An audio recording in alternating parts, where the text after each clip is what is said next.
Assalamualaikum warahmatullahi wabarakatuh. Kami dari kelompok 5 mata kuliah Sistem Informasi Manajemen.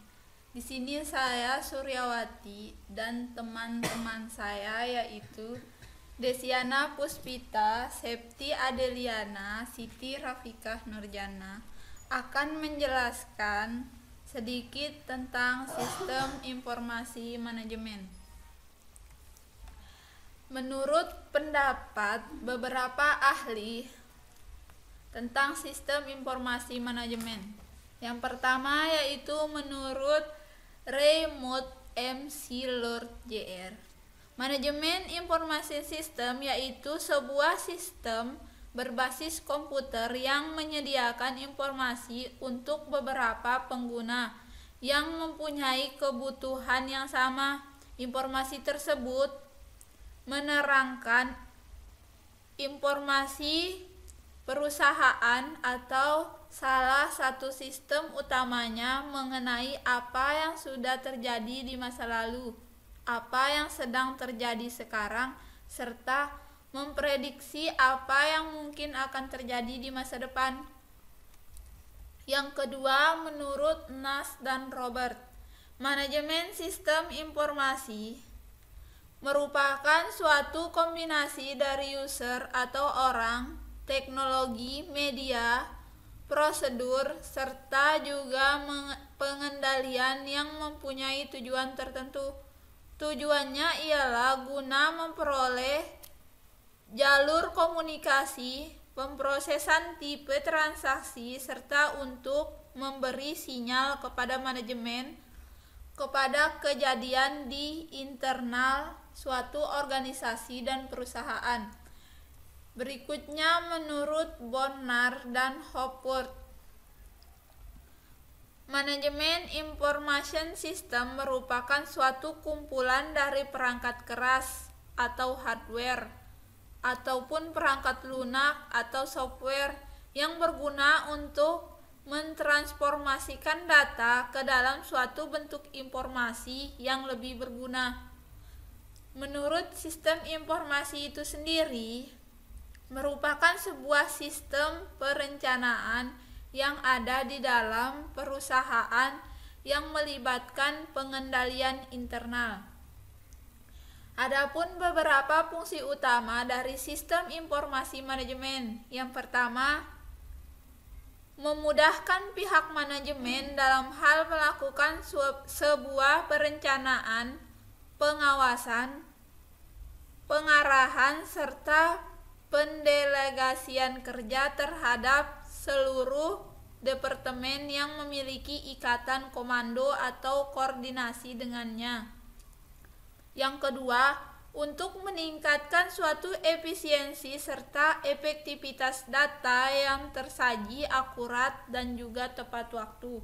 Yang ketiga, untuk meningkatkan sebuah produktivitas serta penghematan biaya dalam sebuah organisasi. Yang keempat, untuk meningkatkan kualitas dari sumber daya manusia, sebab unit sistem kerja yang terkoordinir dan juga sistematis. Berikutnya yaitu tujuan sistem informasi manajemen. Yang pertama, untuk menyediakan suatu informasi dalam pengembalian suatu keputusan.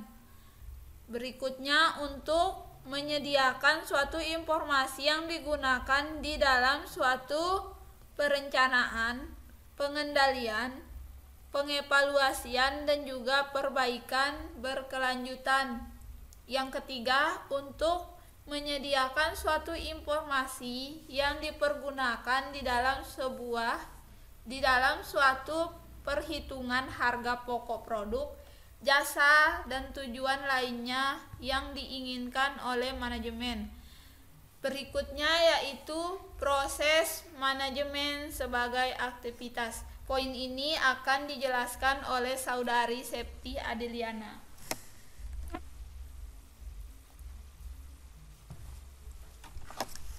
Baik, saya akan menjelaskan proses manajemen sebagai aktivitas. yang dimana proses ini terdiri dari perencanaan, yang merupakan formulasi terinci dalam meraih sebuah tujuan akhir tertentu, merupakan aktivitas manajemen yang disebut sebagai perencanaan. Oleh sebab itu, perencanaan mensyaratkan penetapan tujuan serta identifikasi metode untuk meraih tujuan tersebut. Yang kedua ada pengendalian, yang merupakan perencanaan hanya merupakan setengah dari pertempuran. Sesudah sebuah rencana dibuat, rencana tersebut kemudian harus diimplementasikan serta manajer dan para pekerja harus memonitor pelaksanaannya guna memastikan rencana tersebut berjalan sebagaimana mestinya. Aktivitas manajerial ini dalam memonitor pelaksanaan rencana serta melakukan tindakan korektif sesuai dengan keperluan disebut sebagai kebutuhan.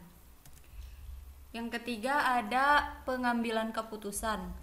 Proses dari pemilihan di antara berbagai alternatif disebut sebagai proses pengambilan keputusan.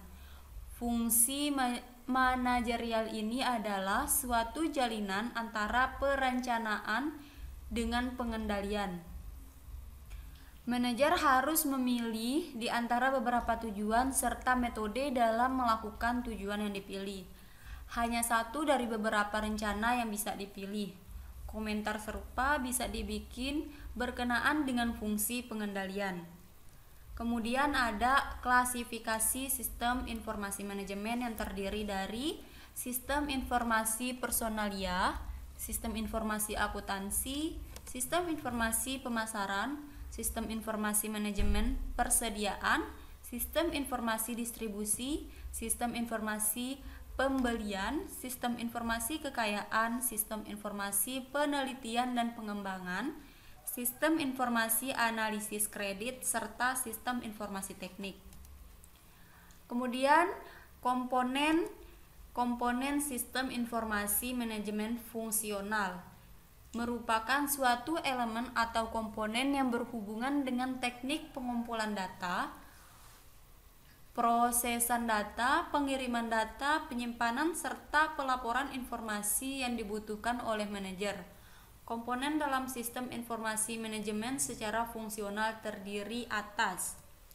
Yang pertama ada sistem administrasi dan operasional, yang dimana komponen administrasi serta operasional meliputi berbagai bagian manajemen yang melakukan berbagai kegiatan rutin di mana prosedur-prosedurnya sudah ditentukan.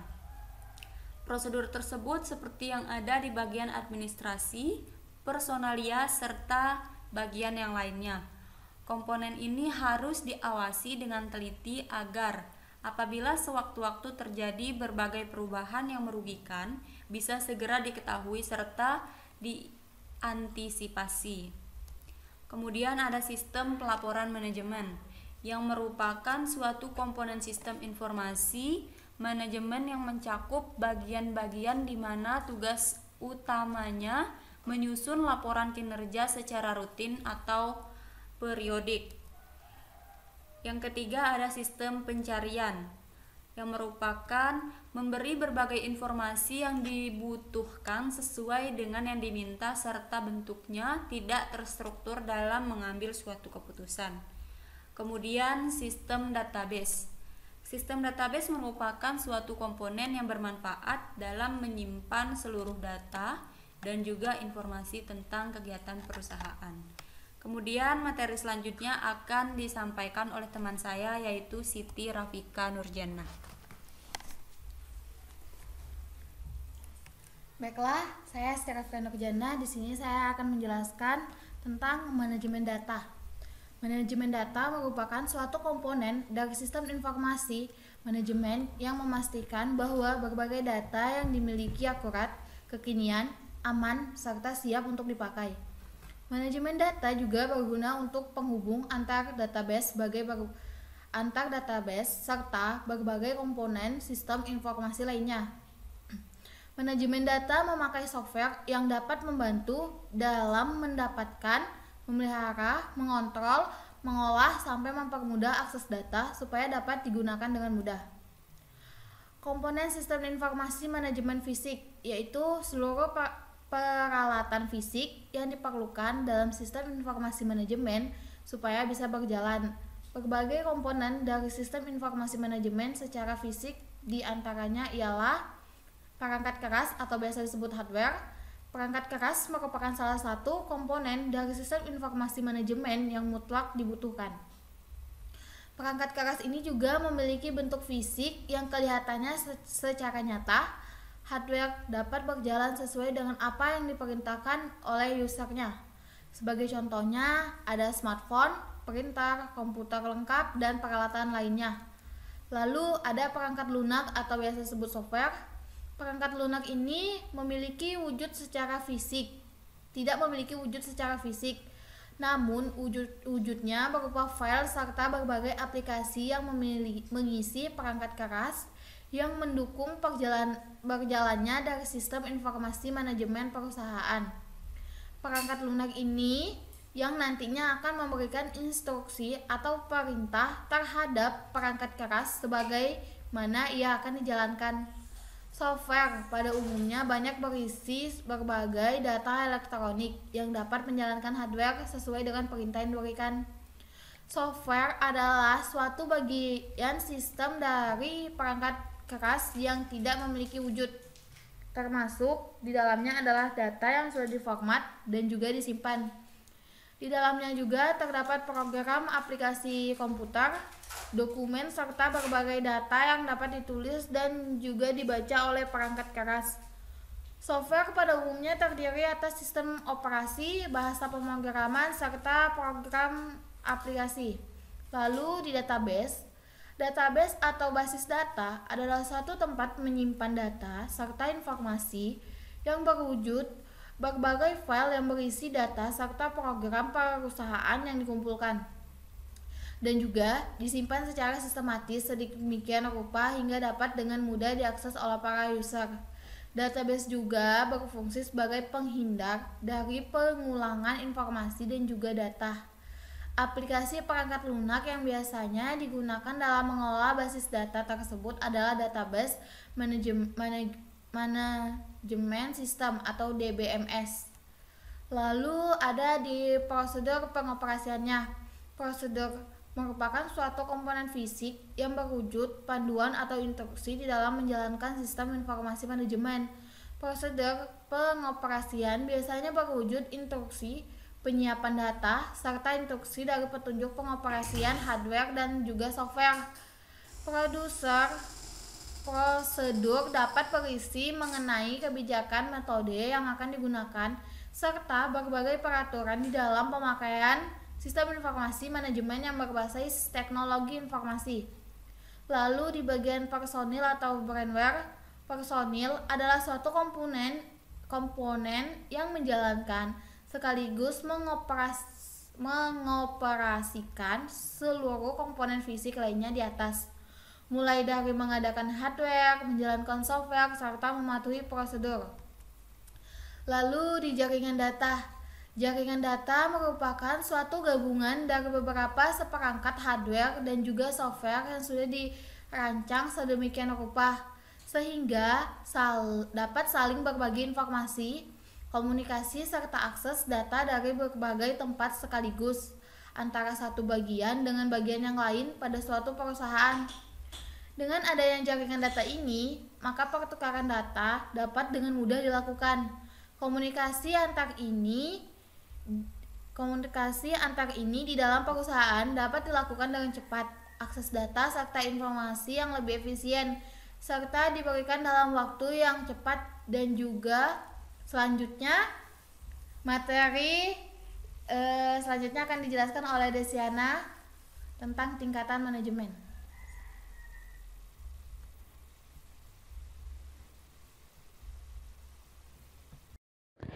Baik, di sini saya akan melanjutkan tentang materi yang dijelaskan oleh teman saya, yaitu Siti Rafikah Nurjana. Saya akan menjelaskan tentang tingkatan manajemen. Yang pertama itu ada top management. Manajemen yang berada pada posisi ini misalnya presiden, CEO, CFO, CIO, dan wakil presiden bertanggung jawab mengambil keputusan yang berhubungan dengan tujuan perusahaan dalam jangka panjang. Middle management, manajemen yang sering kali bertanggung jawab atas keputusan-keputusan jangka pendek. Terus ada first line management, para manajemen yang biasanya sangat terlibat dengan para karyawan yang mengerjakan proses produksi sehari-hari. Terus, di dalam sistem informasi nantinya akan memberikan berbagai macam informasi pada manajemen atau manajer. Adapun beberapa tingkatan manajemen di dalam suatu organisasi atau perusahaan diantaranya seperti top level management, middle level management, lower level management. Kemampuan sebuah SIM. SIM secara khusus mempunyai beberapa kemampuan teknik sesuai dengan yang direncanakan baginya. Secara kolektif, kemampuan ini menyangkal pernyataan jika komputer hanya sebuah mesin penjumlah atau kalkulator yang memiliki kapasitas tinggi. Kemampuan teknik SIM. Satu itu ada pengetahuan mengenai potensi kemampuan dari sistem informasi yang dikomputerisasi akan sangat memungkinkan seorang manajemen secara sistematis dapat menganalisis masing-masing tugas organisasi serta menyesuaikannya dengan kemampuan komputer. Yang kedua ada secara kolektif. Kemampuan ini menyangkal pernyataan jika komputer hanya sebuah mesin penjumlah atau kalkulator yang memiliki kapasitas tinggi. Sebelumnya, komputer tidak bisa mengerjakan sesuatu. Komputer hanya mempermudah pengerjaan sehingga pekerjaan akan lebih cepat selesai. Yang keempat ada sistem informasi komputer bisa mempunyai sejumlah kemampuan jauh di atas sistem non-komputer.